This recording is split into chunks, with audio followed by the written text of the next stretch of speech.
Merci pour votre invitation. Je tiens tout d'abord à m'excuser pour deux choses. La première, c'est que je ne suis pas régional de l'étape, que je suis parisien. Oui, ça se soigne. Oui, ça se soigne. Et pour ça, on a besoin du privé solidaire. Pour soigner le parisianisme, on a besoin du privé solidaire, on a besoin de l'engagement local. La deuxième chose, c'est que ça va être compliqué pour moi de prendre la parole après les deux brillants exposés qui nous ont été faits précédemment. Parce qu'ils étaient tous les deux tout à fait à leur place et extrêmement brillants. Mais je vais essayer de prendre la parole sur l'ensemble de ces questions d'autonomie, d'autodétermination, d'engagement et de place de la personne concernée. J'aime pas le mot usager, vous m'excuserez, mais je trouve que la personne n'est pas usagée, elle est d'abord personne. Usager, c'est bon pour un mouchoir ou pour un type de transport. Un usager, un mouchoir usagé, on le jette. Une personne, on l'écoute et on l'entend. Donc, je vais utiliser le terme de personne, que personne n'en soit offusqué. La première des choses et la première des idées que je voudrais vous faire passer, donc je vais vous le répéter plein de fois, je vous prie de vouloir m'en excuser d'ores et déjà, c'est la confiance dans les personnes que vous accueillez, les personnes dites malades, leurs proches, et la confiance dans vos équipes. Et quand je vous dis la confiance dans vos équipes, c'est la confiance dans vos équipes de terrain, la confiance dans vos équipes du quotidien. Parce que c'est eux qui vous font remonter de l'information. On a beau installer des comités d'éthique, des assauts de patients, des assauts des CCNE, des CNCPH et autres, oui, c'est très intéressant. Je siège moi-même au CNCPH et je vais y venir tout de suite. Enfin, je vais y venir tout à l'heure parce que c'est le cœur de mon message. Mais ce que je voudrais vous faire passer surtout, c'est écouter les gens qu'on n'entend pas. Les gens qui sont dans vos établissements et qu'on a du mal à faire, à qui on a du mal à faire émerger la parole, mais qui on a du mal à faire émerger la parole. Parce que soit il a le mot difficile, soit il a l'acceptation de la pathologie difficile, ça peut arriver. Soit le proche lui dit très gentiment, mais de toute façon, ils sont médecins, ils sont personnels soignants, ils savent. Donc bon, toi t'es là pour être écouté et accompagné, c'est tout, t'es là. C'est ce qu'on a vu tout à l'heure. En réalité, il ne faut plus que le patient soit passif, qu'il soit actif et responsable. Mais pour qu'il soit actif et responsable, ça ne suffit pas de le dire en fait. Il faut lui donner les clés de sa responsabilisation, les clés de son activisme, les clés de son militantisme en tant que patient, et l'ouverture au monde et aux autres.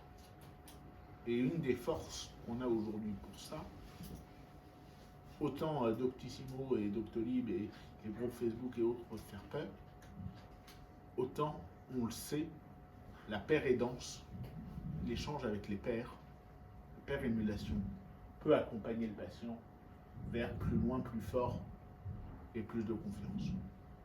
Il n'y a rien de mieux pour accompagner un patient qu'un autre patient qui vient en appui de l'équipe. Il ne s'agit pas de venir en parallèle de l'équipe proposer des thérapies cheloues. Alors, il y en a plein qui proposent des thérapies cheloues. Bon, on a vu comment ça marchait. Mais par contre, être là, par un autre patient, aux côtés du patient, en disant ah, on peut t'accompagner, on va t'accompagner en tant que patient et en tant qu'engagé en santé. Parce qu'en fait, c'est la même chose. Il ne faut pas oublier que quand on est engagé en santé, c'est soit qu'on a été patient soi-même, soit qu'on est proche d'un patient. Hein. C'est ce que disait très bien Madame Bochon tout à l'heure. On n'est pas engagé en santé par hasard. Et on n'est pas engagé en santé pour militer. On est engagé en santé au service. Je trouve que ça devient du militantisme, mais on est engagé en santé au service. Maintenant que j'ai fait ce petit préalable, mais qui me paraissait fondamentale. Bon, d'abord, puis en plus, je me suis pas excusé, j'ai pas de PowerPoint. Je suis pas sérieux. J'ai bac-5+2, j'ai pas de PowerPoint. Mais j'ai vraiment bac-5+2 et j'ai vraiment pas de PowerPoint. Je vais me présenter rapidement et puis vous allez comprendre et on va interagir assez vite. Alors, moi je suis Guillaume Bénémou, j'ai 39 ans. Je suis engagé en santé depuis à peu près 39 ans. Au début sans le savoir. Et puis au fur et à mesure de ma vie en le sachant. Et en 2020, j'ai eu l'opportunité de faire un DU de ce qu'on appelle patient expert. Alors j'aime pas le mot, je le mets avec des guillemets, des contre-croches, des ce que vous voulez. Je me contrefous des termes qu'on emploie, puisque le vocabulaire n'est pas stable aujourd'hui, donc à un moment, voilà. Employons celui qui est couramment employé. Je suis donc patient expert depuis 2020. J'ai bénéficié de la formation du professeur Catherine Tourette. Oui, il y a une mouche. J'ai bénéficié de la formation de la Sorbonne et du professeur Catherine Tourette-Turgis. Et aujourd'hui, je suis enseignant de la perspective patient à Paris 13 à Bobigny. C'est pour ça que je suis parisien, sinon je serais venu m'enseigner en Touraine, mais voilà. Mon cursus d'études a fait que voilà. Bobigny-Tours, c'est compliqué. Mais comme vous l'avez compris, mon engagement en santé, en réalité, il est bien plus ancien que celui-là, puisqu'il date de ma naissance. J'ai comme la nouvelle ministre du handicap l'a dit de manière un peu hasardeuse avant-hier, pas choisi le handicap à ma première nomination. Elle l'a effectivement dit, hein. Mais je me grandis tous les jours de ce que le handicap m'apporte. Et je grandis tous les jours avec lui et en lisant mes pairs, aussi bien des philosophes que des chercheurs, que des médecins. Et depuis peu, depuis 2023, là, depuis fin 2023, mi-2023, j'ai eu la chance de rejoindre la gouvernance du privé solidaire, puisque j'ai rejoint le conseil d'administration de Ovia, qui est une association gestionnaire d'établissements médico-sociaux, entre autres, et d'établissements pour personnes âgées et d'établissements de protection de la jeunesse. Et là où l'histoire est folle, c'est que j'ai eu la chance, moi, à titre personnel, d'être accueilli étant beaucoup plus jeune, j'en ai marre de cette mouche, étant beaucoup plus jeune dans des établissements médico-sociaux et des ESMS. Et puis encore à l'âge adulte, j'ai fait un petit passage par des ESMS. Aujourd'hui, je vis à domicile.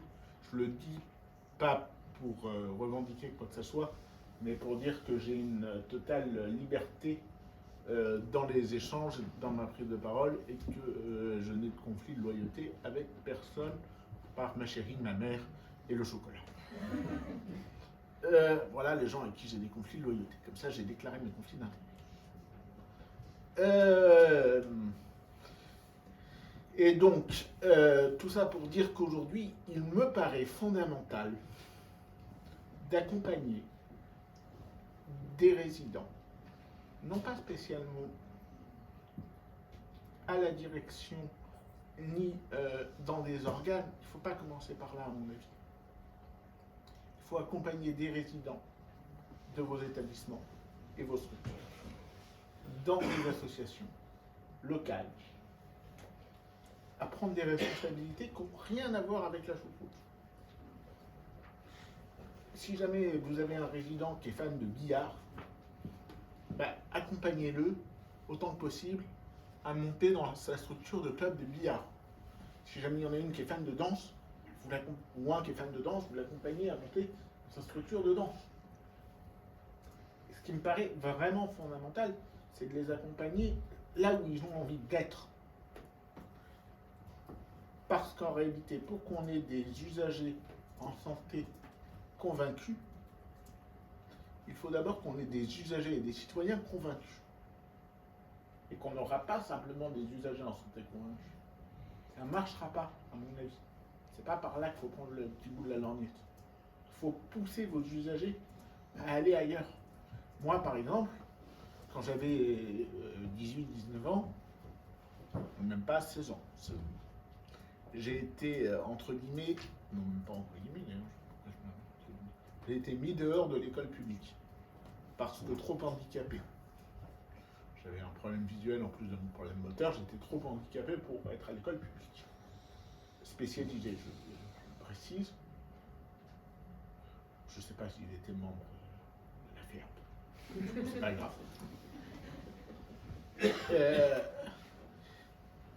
Mais ce qui m'a tendu les bras, ouvert les bras, c'est l'engagement citoyen.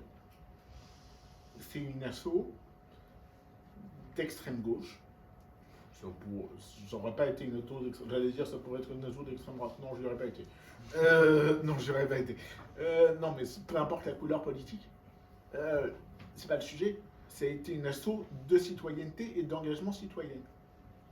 Parce qu'en fait, pour moi, le début de la réflexion, en réalité, sur l'engagement et l'autonomie du patient, il doit se faire en dehors du champ de la santé. Le champ de la santé est trop lourd, trop complexe pour que ce soit une première marche à franchir. Il est fondamental que vous accompagniez vos résidents à aller faire autre chose. Moi, j'ai adoré, je vous dis moi, mais en fait, on est plein d'autres que moi. Je prends moi, pas par mégalomanie, mais parce que je suis quand même l'exemple qui me connaît le mieux. Donc, puis, surtout si vous me posez des questions, je devrais pouvoir répondre, puisque c'est sur moi. Donc voilà. Donc cet engagement vers l'autre m'a permis de rencontrer des gens qui n'avaient rien à voir avec moi. Des gens qui ont fait des tours du monde en backpack pour aller aider des pays plus en difficulté, des gens qui avaient fait Sciences Po, des gens qui avaient fait médecine, des gens qui avaient fait de l'éthique, bref, des gens qui étaient ingénieurs, des gens qui n'avaient rien à voir. Et je crois que la santé, on mériterait et on mérite de s'offrir le luxe de se décloisonner un tout petit peu pour pouvoir aller voir un tout petit peu plus large que nous, pour pouvoir mieux revenir. Et on l'a vu pendant une crise qui était le Covid.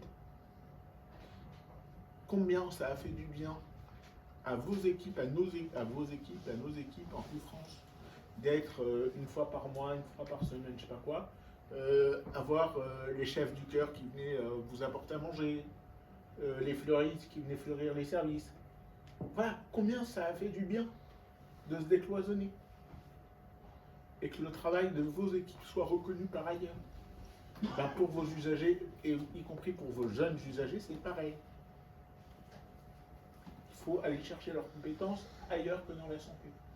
Quitte à après les faire revenir. On doit les faire revenir. Vous voulez que je vous raconte comment je suis revenu à la santé? Je peux. Si vous me demandez, je peux. Et comment je suis... Donc je suis revenu à la santé par le plus grand des hasards. Je suis revenu à la santé à cause d'un TGV. J'ai une copine, qui est devenue une copine depuis, qui était une fille qui était complètement paumée. Il faut me dire à combien j'en suis de timing, parce qu'on est bon, parfait. J'ai une copine qui était complètement paumée, et qui était géniale, qui cherchait une place assise dans un TGV bondé entre Paris et Bordeaux. Et qui à Bordeaux me dit, est-ce que vous auriez une place? Moi j'étais assis, je m'étais transféré et j'avais mon fauteuil de lit. J'avais été bondé, mais mon fauteuil était libre. Je lui dis, si vous voulez, vous avez qu'à vous asseoir là, il y a une place, il ne bougera pas, de toute façon le fauteuil il y a les freins. Au pire, vous mettez les mains dessus, il ne bougera pas. Et là, je ne sais plus pourquoi on se met à parler de santé, un sujet qui m'intéresse quand même, très fortement. Et puis elle me dit, mais pourquoi tu ne serais pas patient expert? Je dis, patient, je suis déjà. Expert, bon, je suis chiant avec les médecins, c'est ça, patient expert. Mais si c'est ça, je peux le faire. Je le fais déjà depuis bien longtemps. Elle me dit, c'est ça, mais en mieux. Je fais, toi, tu m'intéresses, d'autant plus que c'est ça, mais en mieux, je suis carrément preneur. Et donc là, elle m'a accompagné à passer le DU de Catherine de Turgis, qui est le DU dont je parlais tout à l'heure, qui est en fait, non pas patient chiant, mais patient engagé pour les autres, à savoir poser des mots, des termes, et à pouvoir aider les autres à aller plus loin dans, j'aime pas le mot acceptation, alors je ne vais pas l'utiliser, dans l'accueil de leurs difficultés ou singularités, ou pathologies. Et pouvoir aider les autres à avancer. Il se trouve que, parallèlement, Sophie Cluzel, dont certains d'entre vous se souviennent, qui était feu ministre du handicap, avait ouvert le conseil consultatif des personnes handicapées à ce qu'elle a appelé la société civile. Donc elle avait pris 20 mots, entre guillemets par hasard. En fait, il y a eu 50 qui se sont proposés, et il se trouve que j'ai été dans les 20 retenus parce que je l'avais croisé 2-3 fois, voilà. Et peu importe. Mais 20 noms de la société civile qui n'appartenaient pas à une asso à l'époque, pour exprimer la voix des personnes handicapées au CNCPH, Conseil national consultatif des personnes handicapées. C'est un organe consultatif, aujourd'hui qui a été rénové, qui a été modifié. Il n'y a plus de personnes de la société civile, on est tous membres d'organisations. C'est pour ça que j'ai la joie d'y représenter l'AFEAP et OVIA, qui est l'asso mère par laquelle je suis venu à l'AFEAP. Et ça, c'est cool. Et en fait, ce qui est très intéressant, c'est de se dire, là, on a une voix qui est une voix éthico-politique. C'est-à-dire qu'on a la voix, on est la voix des établissements au CNCPH, on est la voix des établissements FEAP. Mais on est d'abord, enfin moi je suis d'abord la voix des directeurs d'établissement et du personnel d'établissement, bien sûr, mais je suis surtout la voix des résidents en établissement FEAP. Et nous devons, en tant que CNCPH, d'avoir une vision d'éthique plus large sur comment est-ce qu'on fait évoluer la place des personnes en situation de handicap. Il ne faut quand même pas qu'on oublie que 80% des personnes en situation de handicap sont en situation de handicap invisible, et que j'ai plus le chiffre en tête de ceux qui se font effectivement reconnaître, mais c'est quand même peu sur le nombre de personnes en situation de handicap. Et je crois que c'est ça notre enjeu en tant que gouvernance du privé solidaire, et c'est là où on a de l'enjeu, c'est de se dire ce qu'on voit nous dans les établissements de la FEAP, quelle que soit la nature de l'établissement FEAP, c'est ceux qui ont eu la chance d'être reconnus et ceux pour qui on doit mener avec qui on doit mener un travail. Et non plus ceux pour qui on doit mener un travail. Je me suis auto-repris parce que je pense que c'est important que ce soit ceux avec qui nous devons mener un travail. Parce que, je vais reprendre une citation qui n'est pas de moi, qui est de l'APF. Hein, on ne choisit pas, mais quand même, ils sont assez gros, suffisamment gros pour qu'on s'en serve. Rien pour nous sans nous. Et je crois que ça, c'est vraiment fondamental, le rien pour nous sans nous, dans la gouvernance de vos établissements. Je crois qu'il est fondamental que dans vos établissements, il y ait des représentants d'usagers, ou de familles d'ailleurs. Hein, je fais une différence importante, mais pas si importante que ça entre les deux. Je fais une différence importante parce qu'il ne faut pas que la famille prenne le pas sur l'usager. Mais il ne faut pas que sous prétexte de on a écouté l'usager, on n'écoute plus la famille.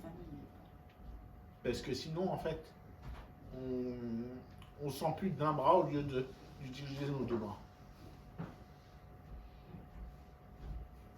Si on veut prendre des questions. Ouais, j'en prends volontiers. Donc on termine, je me permets de tester. Alors, je prends volontiers des questions. J'adore ça. Il n'y a pas de questions bêtes, les réponses peuvent l'être.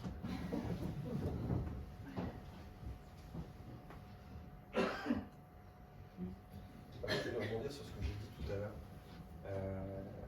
sur la remarque que je faisais concernant les patients. En vous écoutant, j'ai bien conscience qu'il y a peut-être en fait, dans le rapport à la santé et aux soins, il y a sûrement deux, peut-être, je schématise, hein, c'est que j'ai tort de le faire, mais je le vois comme ça, je vous livre les choses un peu au fur et à mesure. Oui, bien sûr. Mais j'ai l'impression qu'il y a un peu deux types de patients.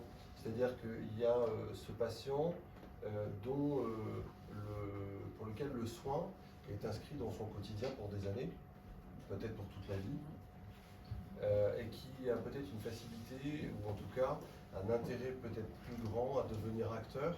Alors que quand c'est vrai que je parlais de Doctolib ou de Doctissimo, j'ai l'impression que ça touche plus peut-être les patients occasionnels que nous sommes, plus ou moins réguliers, qui ne nous rendons pas compte de la valeur justement d'abord du soin, de la valeur du médecin, des soignants qui vont intervenir, qui ne se rendent pas compte de ça et qui en même temps ne vivent pas le moment du soin comme un moment de privation, parfois de liberté, et qui a plutôt l'impression, qui a plutôt envie souvent qu'on lui donne un remède, une solution rapide, et qui effectivement dans ce cas-là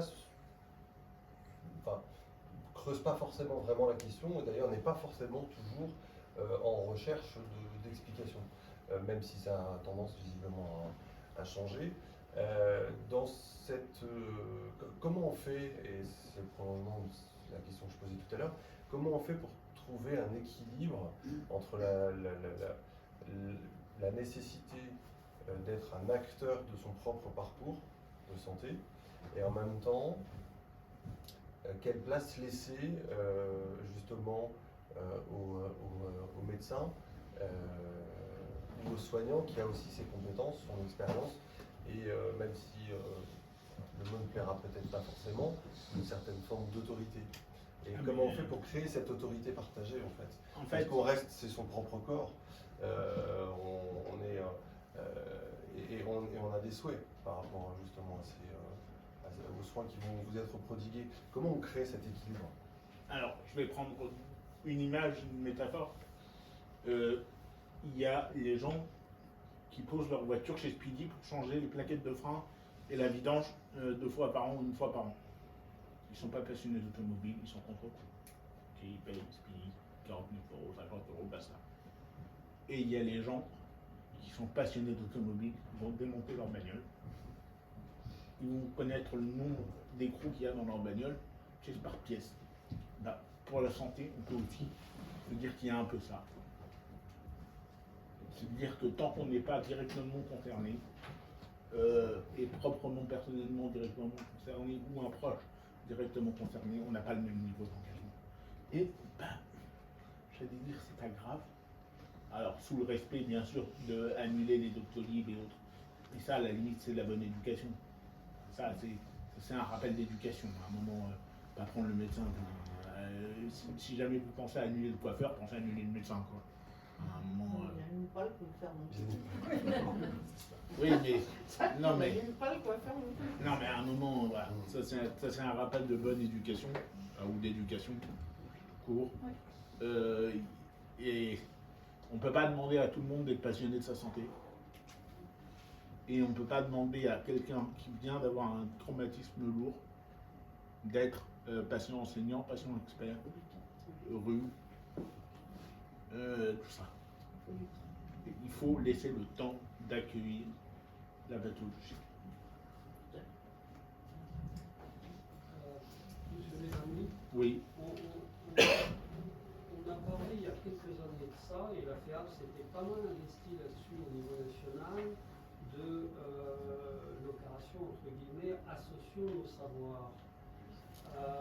Derrière cette question qui est vraiment essentielle du savoir expérientiel des personnes directement concernées, comme vous, j'ai l'impression qu'on est un peu en panne là-dessus. Je me trompe ou pas? Qu'est-ce qu'il faudrait faire pour relancer la machine? Alors, je vais vous dire que vous vous trompez. D'accord. Oui, Eh ben, c'est une bonne nouvelle. mais pas tant que ça. Ah. Mais oui, oui, en fait, oui, vous vous trompez. Pourquoi? Parce qu'il y a quand même de plus en plus d'initiatives dans les facs de médecine, auprès des services. Il y a des patients experts aujourd'hui engagés, salariés, dans plusieurs services, par plusieurs assos. Il y a de plus en plus de patients ou de personnes en situation de handicap engagés au CNCPH, dans les comités locaux. Il y a quand même de plus en plus de gens qui sont engagés en comité d'accessibilité des communes. Voilà. En vrai, oui, associons nos savoirs, vraiment. Merci beaucoup. Je propose qu'on. Est-ce qu'il y a encore une question? Clôturer ici. Une question? Je suis fan de la question.